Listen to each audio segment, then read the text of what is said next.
Welcome to RGPV content. तो अभी हम देखने जा रहे हैं यूनिट फर्स्ट के इंपॉर्टेंट क्वेश्चंस। तो यूनिट फर्स्ट के इंपॉर्टेंट क्वेश्चन में पहला नंबर हम देखेंगे कि पैटर्न क्या होता है, क्योंकि ये एक पीवाईक्यू भी रह चुका है और सारे के सारे मैंने जो भी इम्पॉर्टेंट क्वेश्चंस थे वो मैंने एक वीडियो के थ्रू आपको 10 इंपॉर्टेंट क्वेश्चंस बताए हैं, जिसमें से 4 जो है वो आ ही सकते हैं। तो इसका मेन बेसिक ये था कि आप अगर वो 10 क्वेश्चंस कर रहे हैं तो आपके 4 मिनिमम आएंगे ही। तो पैटर्न क्या होता है? In pattern recognition the term pattern refers to the basic unit of data and that is analyzed and classified. Patterns represent the real world objects or events in the form that a machine can understand and process. इसका मतलब है कि pattern recognition में जो pattern है उसको हम एक पहले तो रियल एग्जाम्पल से समझ लेते हैं। तो हमने क्या किया, एक कंपनी ली जिसमें से 100 एम्प्लॉयज़ के डेटा निकाला।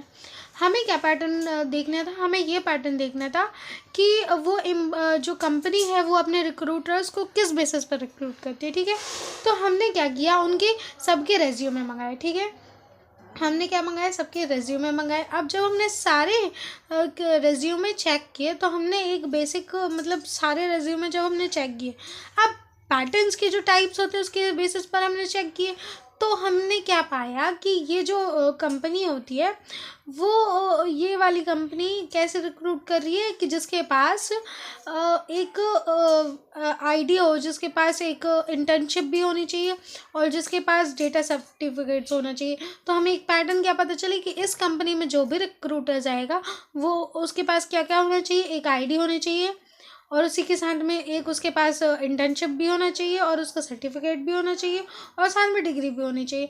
तो ये होता है पैटर्न। मतलब हमने सारे एम्प्लॉयज़ का डेटा, आप रिज्यूमे में तो वो सारी चीज़ें इंक्लूड करके रखेंगे, लेकिन एक कॉमन हमने क्या निकाला, एक कॉमन चीज़ निकाली। पूरे 100 में से हमें क्या कॉमन मिला होगा?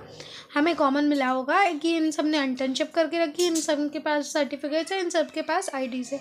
आई होप आपको अब समझ में आ भी रहा होगा।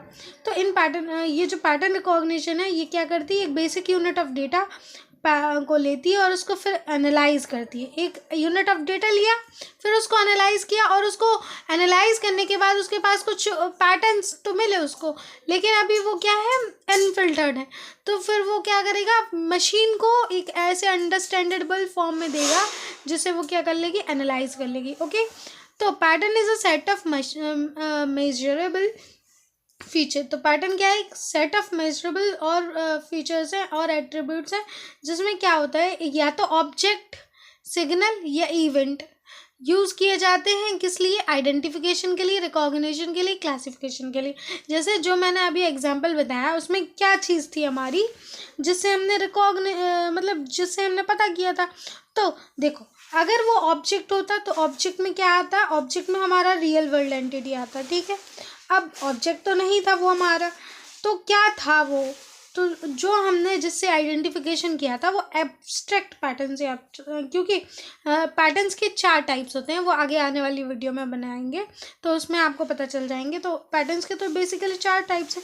एब्स्ट्रैक्ट पैटर्न्स के का मतलब होता है कि उसमें टेस्ट डॉक्यूमेंट्स के बेसिस पर क्या किया, पैटर्न्स को एनालाइज किया। तो ऑब्वियसली टेक्स्ट डॉक्यूमेंट्स ही तो थे। जो इंटर्नशिप थी वो भी हमारी एक टेस्ट डॉक्यूमेंट्स थी, सर्टिफिकेट भी टेस्ट डॉक्यूमेंट था, आईडी भी। तो इसलिए जो अभी मैंने एग्जांपल बताया वो क्या था, एब्स्ट्रैक्ट पैटर्न से निकला हुआ था। ठीक है, अब हम बात करेंगे कंपोनेंट्स ऑफ पैटर्न। कंपोनेंट्स क्या होते हैं पैटर्न के, तो ये आपको नेक्स्ट वीडियो में मिलेंगे, क्योंकि ये वीडियो लॉन्ग हो जाएगी तो मेरे को अपलोड करने में थोड़ी सी दिक्कत जाने वाली है। सो अगर आपको ये वीडियो हेल्पफुल लग रही है और अगर आपको आगे के सॉल्यूशंस चाहिए तो प्लीज़ लाइक, शेयर, कमेंट और सब्सक्राइब ज़रूर ही करके जाना, क्योंकि सब्सक्राइब करना मतलब मोटिवेशन देना होता है। Thank you for watching, bye bye.